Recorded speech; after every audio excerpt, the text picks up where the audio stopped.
Good day everyone! Welcome back to High School Life Stories. It's your host Andre Rojas, and today we got something super exciting. This day, we will talk about everything that matters to us. Life as students, the challenges we face, and of course, how we always trying to improve ourselves. So buckle up because today, we got two awesome guests who will share their experience with us.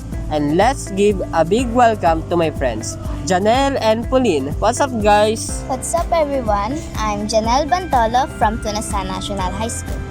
Hello, good day everyone. I'm Pauline Therese Bernabe from Kupang Senior High School, and I'm really glad to be here in this podcast. I hope that we could make a lot of meaningful conversations throughout this podcast. Thank you. Of course, we got some great topics to dive into today. So let's start with something I know everyone curious about. We're talking about self-improvements as high school students. Like how do we handle school pressure, personal goals, and just growing up in general. So let's get started. First question, what's the biggest challenge you faced in senior high school and how did you overcome it? The biggest challenge I faced was managing the increased academic workload while staying involved in extracurricular activities. I overcome it by creating structured schedule, prioritizing tasks, and learning to say no when I felt overwhelmed.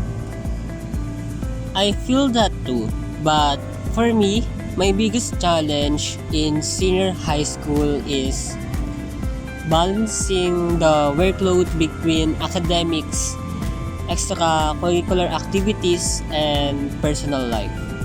At first, it felt overwhelming to manage everything, but I learned to create a schedule and prioritize my tasks.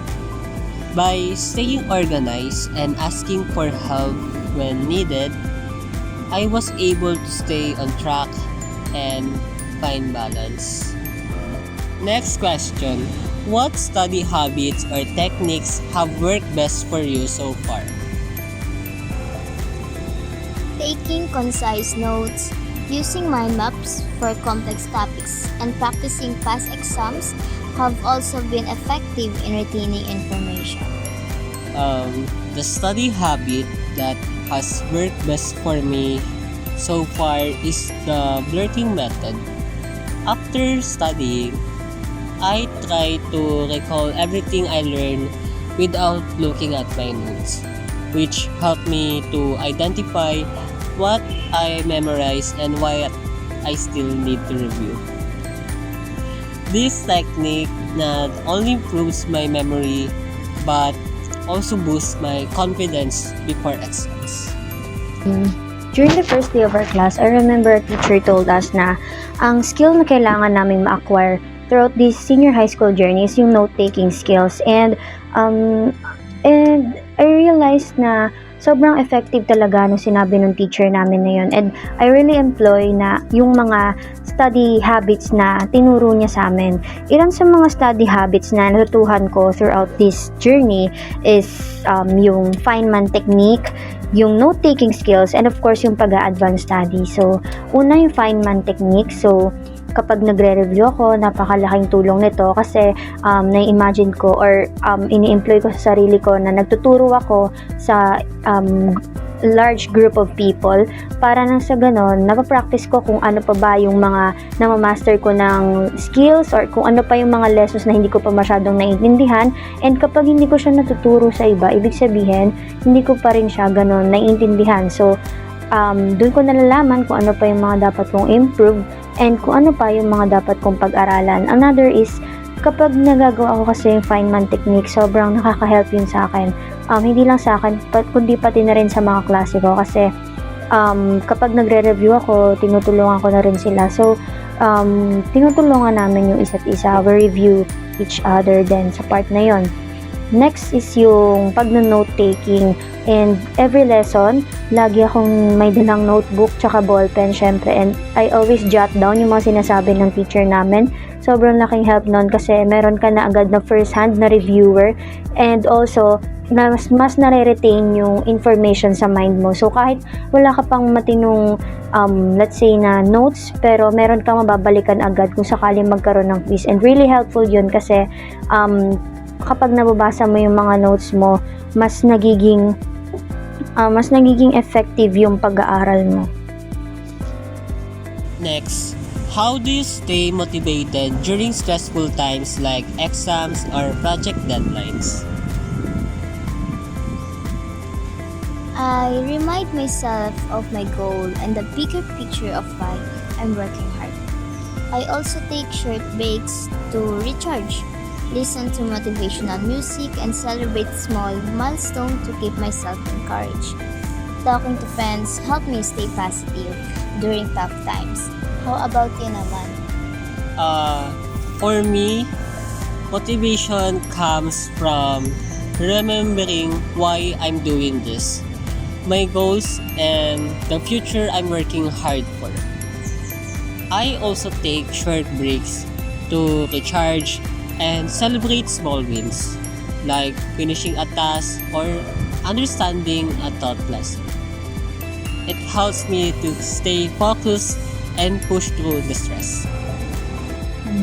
I guess, of course, lahat tayong mga students, we would agree with this, and lahat tayong makaka-relate dito na ang daming ang stressful times, syempre kapag nag-aaral ka, lalo kapag nagsasabay-sabay yung deadline. Pero, ang mahalaga doon is how you get back on track and kung paano mo malalampasan yung mga stressful times na yun. So, personally, paano ko nga ba na-motivate yung sarili ko? I always simply just take a look back kung saan ako nagsimula, kung ano na yung mga nagawa kong progress, para hindi ako masyadong na-overwhelm. And of course, always think and always keep in mind na lahat ng to is matatapos din, na hindi naman to pang matagalang challenge and pagdadaanan mo lang to, and it's part of your growth. And that's, I think that's my biggest motivation, na lahat ng to, lahat ng mga pinapagawa sa amin, it all has a purpose, and it will contribute to my overall or personal growth, academically and personally. So, yeah, when there's stressful times, I just take time to unwind, to think kung ano yung purpose ng pinapagawa na to, and just do what it takes. Just do what it takes para magawa mo yung task na yun. Kahit unmotivated ka, kahit feel mo hindi mo gustong gawin yung isang bagay, basta simulan mo lang siya sa small steps, and you'll find yourself na nag-move forward ka, na may progress ka pa rin kahit gaano pa yung kaliit. How do you manage your time between academics, extracurricular activities, and personal life? Wow, that's a good question, okay? Time management scheme. I use a planner or digital calendar to schedule my days, setting aside specific times for studying, extracurriculars, and relaxation. I also prioritize tasks based on deadlines and importance. Oh, I love that. I manage my time by prioritizing tasks and doing some activities earlier to avoid last-minute stress. This helped me stay focused during study sessions and still have enough time to enjoy my personal life. Balancing everything takes planning, but it keeps me productive and happy. Way back in my junior high school life, I remember how studious I am as a student. If you see my schedule, full of academic tasks lang yon, to the point na I make my school in the center of my life, na wala na akong ibang ginagawa kundi yung puro pag-aaral na lang. But a lot has changed when I became a senior high school student. My perspective has changed based on how I should study and based on how should I improve my own personal life.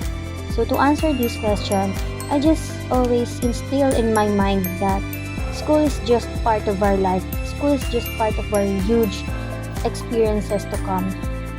And I just realized that we have life outside the school. And if we focus our priorities or our schedule based on academic tasks, we would find ourselves really burned out. I realize and I want you to instill in your mind then na our life is more than just what we have experienced or what we are experiencing or learning inside the school. So don't forget to enjoy your life. I learned that and I would advise that learn to adjust your schedule or learn to make your schedule na hindi lang puro academic task yung nasa schedule mo, but also take time for leisure time, take time for your rest, for your mental well-being, and that could really make a lot of change because you would find yourself enjoying yung personal life mo while becoming excellent in your own field. What's one thing you learned about yourself during your senior high school journey? One thing I learned during my senior high school journey is the importance of balancing hard work with enjoying life. Way back in junior high, I was so stressed and focused slowly on academics. But in senior high, I experienced my first cut-off and realized that it's okay to let go sometimes. This taught me that people can grow and thrive when they allow themselves to take time and embrace the moments around. Oh, I experienced it too, but I've learned that I'm more resilient than I thought. Despite challenges and setbacks, I've discovered that I can adapt and find solutions when faced with difficulties. This has boosted my confidence and taught me the value of persistence. What role does self-care play in improving your performance as a senior high school student? Oh, let me go first. Self-care plays a huge role in improving my performance as a senior high school student because it helps me stay balanced and focused. I always keep in my mind that it's not just about physical health, but mental health is just as important.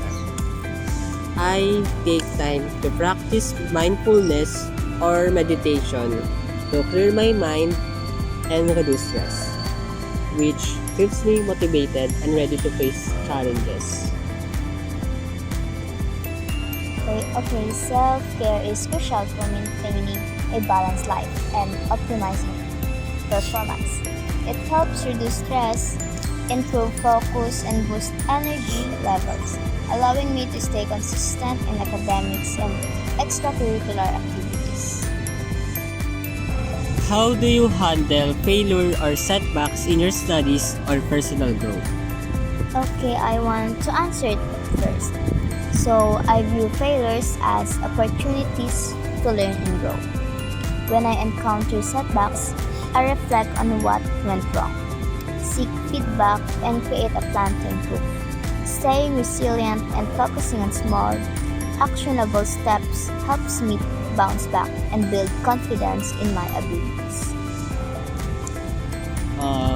For me, I handle my failure by reminding myself that it's just part of the learning process. Instead of thinking nothing, I focus on what I can improve and try again. And I always talking to my friends, which also helps because they offer support and perspective that keep me motivated to move forward. Who has been your biggest inspiration or mentor during your senior high school journey and why? Oh, I love that question. So, my biggest inspiration has been my family, who constantly encourage me to challenge myself. Their beliefs in my potential and their guidance have taught me the value of perseverance, discipline, and a positive mindset, even in tough times. Uh, my biggest inspiration is my family too, because they always support me and celebrate my achievements, big or small. My friends also inspire me, especially those who are academic achievers. We share moments studying together and pushing each other to aim with honors or high honors. Their motivation really helps me, and teamwork keeps me striving to do my best. I would say that this question is really, really close to my heart because I really believe that who I am right now, what I am right now is because of this one person who believed in me and who trusted in my abilities. This is my research teacher. He used to be my mentor since grade 11. Until now, I'm still thankful and grateful that he saw my potential to the fullest, to the point that I myself can't see it, but he knows what abilities I can offer to my teachers, to my fellow students. And this person believed me even at my lowest point, even when the times that I don't believe in myself. I always look upon this person because of his love for excellency. He always aimed to excel in things that he do, and he inspires me to do the same until now. He would always challenge me. He would always tell me that, and I will always remember this quote from him. He always tell me na greatness requires sacrifice, and I always employ that whenever I'm doing the hardest things I could ever do. And I will always be thankful that nakilala ko rin tong teacher na to, kasi hindi ko lang siya teacher, mentor ko rin siya, and siya yung nagbo-boost sa confidence ko, at siya rin yung nagpo-push sa akin na maniwala sa kakayahan ko, and na wag akong tumigil sa kung ano lang yung meron ako ngayon, na patuloy ko pang daigin yung sarili ko ngayon para maging excellent ako sa mga bagay na ginagawa ko. What's your ultimate goal after senior high school, and how are you preparing for it now? My ultimate goal is to take a different schools and pursue a career in IT. I am preparing by focusing on relevant subjects, participating in related extracurricular activities, and researching colleges or vocational opportunities. Also, I'm developing time management and problem-solving skills to succeed in my future endeavors. Oh, I do that too. And my ultimate goal after senior high school is to pass my college entrance exam and pursue a degree in civil engineering. To achieve this, I focus on studying hard and maintaining good grades to strengthen my foundation. I'm preparing for exams at schools like Mapua, UST, and Adamson, and I'm hopeful that my efforts will pay off. Last question. What's one piece of advice you will give to incoming senior high school students? One piece of advice that I will give to incoming senior high school student is to take your time. Senior high can be overwhelming, but remember to enjoy the journey. Focus on your growth, not just grades. For me, Stay organized and don't be afraid to seek help when needed. Senior high school can be overwhelming, but by setting clear goals, managing your time wisely, and staying proactive, you can make the most of the experience and achieve success. Amazing advice, guys. You're really helping me out of here too. So, to all the listeners out there, remember, balance is key. Self-improvement is important and it's okay to take breaks when you need them. Thank you so much to Janelle and Pauline for being here today. Also, thank you for inviting me here. See you again, guys. Hello, good day everyone. Thank you so much for having me in this conversation and in this beautiful podcast. Catch you on the next episode of High School Life Stories.